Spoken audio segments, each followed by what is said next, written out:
동물성 단백질은 많이 먹으면 심장병, 고혈압 온다, 당뇨 생긴다, 통풍 온다 등등. 콩으로 만든 두부나 두유는 단백질이 많으니까 이것만으로도 충분한 단백질 섭취가 가능하다 등등. 건강을 위해 육류를 피하고 식물성 음식으로 단백질을 섭취해야 하나 하는 고민을 하는 분들이 계실 거라 생각합니다.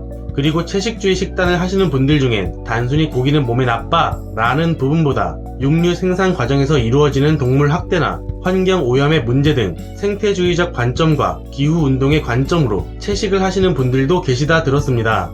오늘은 근비대를 목적으로 하는 헬스인들이 단백질 섭취를 식물성 음식으로 대체하였을 때 어떤 단점이 있는지, 그리고 식물성 단백질을 어떻게 섭취해야 할지에 대해 생각나는 대로 얘기해보겠습니다. 완전 단백질, 불완전 단백질이란 말 들어보셨나요? 흔히 영양 섭취에 대해 단백질을 하나의 단일 물질로 생각하기 쉬운데, 단백질은 20가지 아미노산의 결합으로 이루어져 있으며 우리가 음식을 섭취하면 소화기관을 통해 단백질은 아미노산으로 분해되어 몸에 흡수되고 이용됩니다.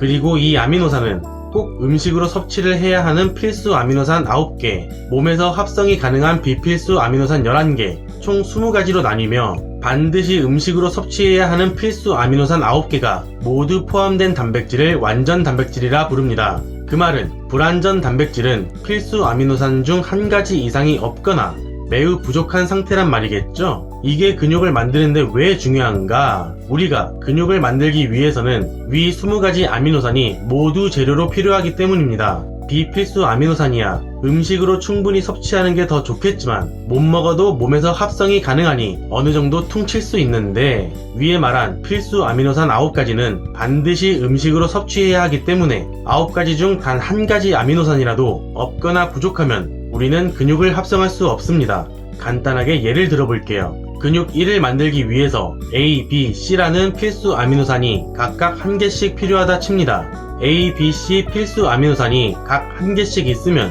우리는 1의 근육을 얻을 수 있습니다. 2개씩 있으면 2, 3개씩 있으면 3의 근육을 얻을 수 있죠.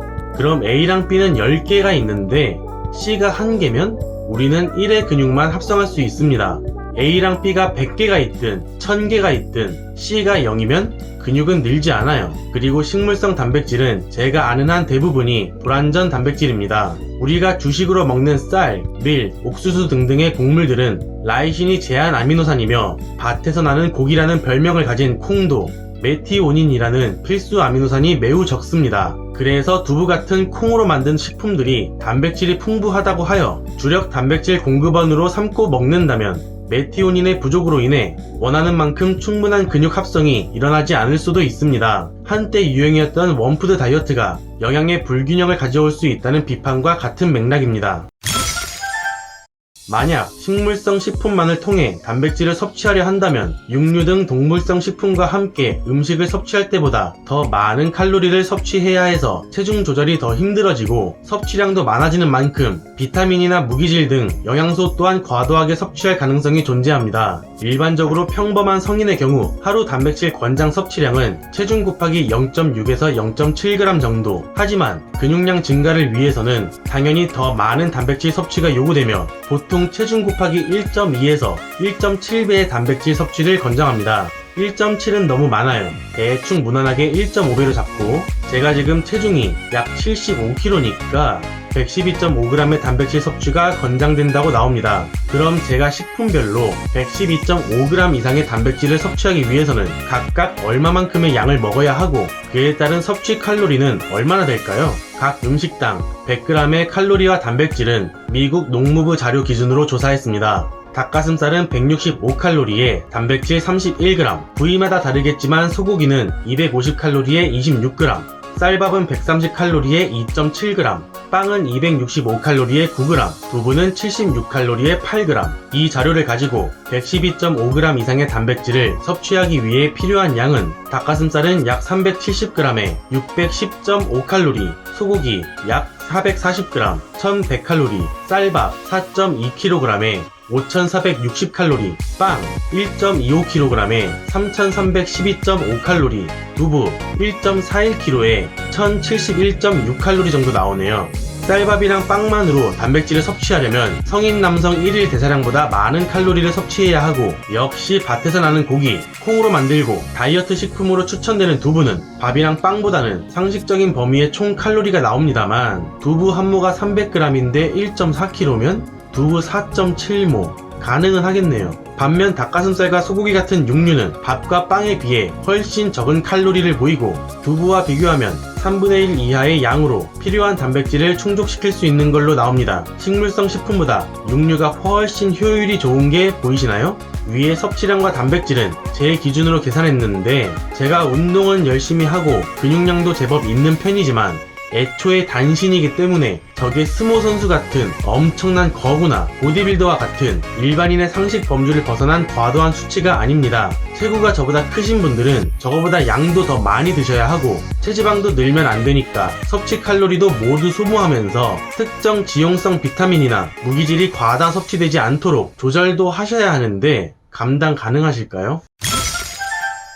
그럼 식물성 단백질로는 근육을 만들 수 없는 걸까요? 식물성 단백질은 저열하고 동물성 단백질이 우월한 걸까요? 고기 많이 먹으면 통풍 생긴다느니, 암 걸린다느니, 그런 쓰잘데기 없는 얘기까지 하면 너무 길어지니까 빼고, 동물성 단백질과 식물성 단백질 간의 우열은 없습니다. 소화 흡수율은 식물성 단백질이 약간 떨어지지만 엄청난 차이가 나는 것도 아니고, 둘 다 몸으로 들어와 아미노산으로 분해되면 다 똑같은 귀한 영양소입니다. 미국 식품의약국과 유엔 식량농업기구, 세계보건기구에 의해 채택된 소화 흡수율과 단백질 내 필수 아미노산 조성이 얼마나 고르게 분포되어 있는지를 수치화한 단백질 소화율 교정 아미노산 점수에 따르면, 대두 단백질은 유청 단백질, 달걀, 카제인과 함께 최고점인 1점을 받아 0.92점인 소고기보다 높다고 평가받았고, 아몬드, 피스타치오 같은 견과류도 점수가 높은 편입니다.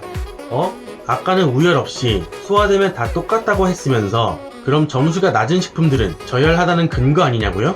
우리가 먹는 쌀은 0.47로 낮은 점수를 보이는데, 이에 대해선 제가 지식이 부족하여 소화 흡수율 부분까진 정확히 설명드리진 못하지만 필수 아미노산, 특히 라이신이 부족하여 점수가 낮은 겁니다. 아까 영상 초반에서 주요 곡물들은 라이신이 부족하고 콩은 메티오닌이 부족하다고 말씀드렸었죠? 콩은 라이신이 풍부한 편이고 쌀은 메티오닌이 많이 함유되어 있기 때문에 콩밥은 서로 부족한 부분을 채워주는 환상의 짝꿍입니다.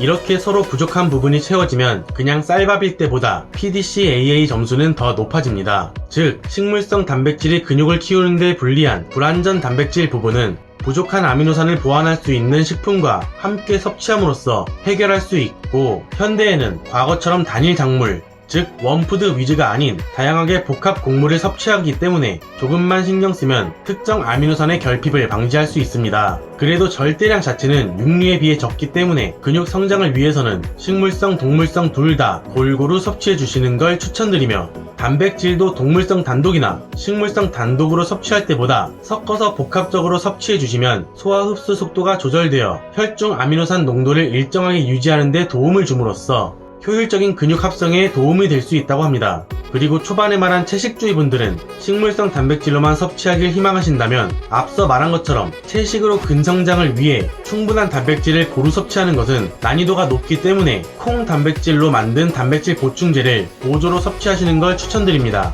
평범한 체격의 일반인이 채식으로 생활하는 것은 큰 문제가 없지만 근육량 증가를 위해 충분한 단백질을 섭취하는 것은 어렵다고 생각해서 조금 동물성 단백질을 중시하는 것처럼 말한 것 같은데 사실입니다. 하지만 식물성, 동물성 둘 다 각각의 장단점이 있고 단독보다는 함께 섭취하는 것이 더 효율적이기 때문에 소중한 단백질 한쪽만 편애하지 않고 골고루 드셔주시길 바랍니다.